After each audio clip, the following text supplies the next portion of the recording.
ましての人のためには、私の名前はミラです。日本に住んでるロシア人です。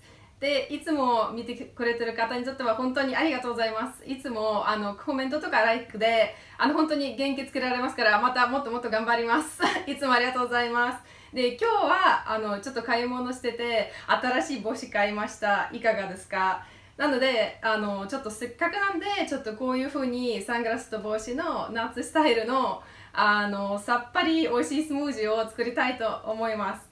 で、今日の材料はバナナとグレープフルーツ、ピンクグレープフルーツですね。で、今日はちょっと代わりのために豆乳を使いたいと思います。でも私いつも使ってるこのすごい大豆、めちゃめちゃ濃い豆乳で、なんかいろいろ裏で読むとなんか普通の豆乳より健康に優しそうなんで、気のせいなんかもしれないですけど、これをいつも使ってます。で、今日は、ちょっとスタイル変えて、いつも氷をこう中に入れて混ぜてるんですけど、今日はこういうおしゃれなサマーグラスの中に氷を入れて、その中にスムージーを注いで、ちょっとおしゃれスタイルで飲もうと思ってます。では早速作りたいと思います。いつもの使ってるミキサーですね。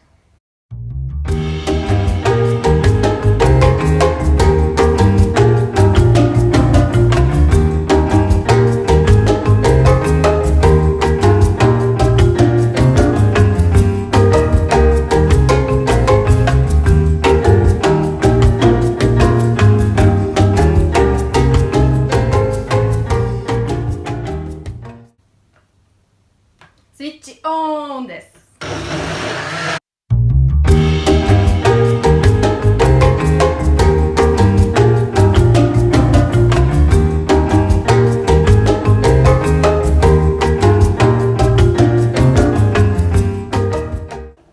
出来上がり。どういうスムージーになりましたでしょうか？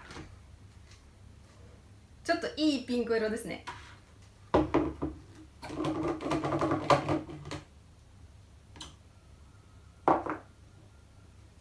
では注ぎたいと思います。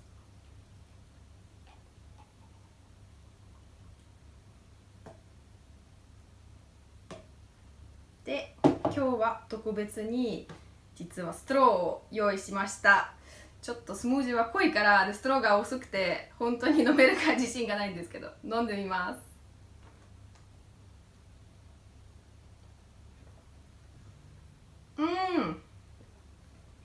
これいいですね。本当になんかグレープフルーツのちょっと苦さが入って大人のピンクスムージーですね。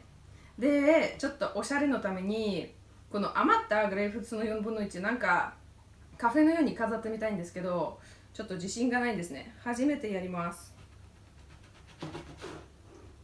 で、こんな感じで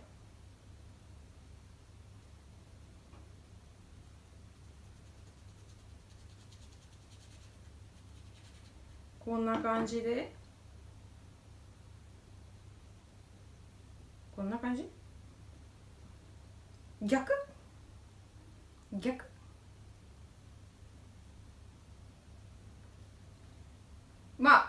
お好みで好きな感じで使ってみてください。私のバナナグレープフルーツのほろ苦い大人用のピンクスムージーでした。ではまた次回ぜひ見てくださいね。皆さん最後に今日の新しい帽子が似合うと思った人もぜひライクしてくださいね。ありがとうございます。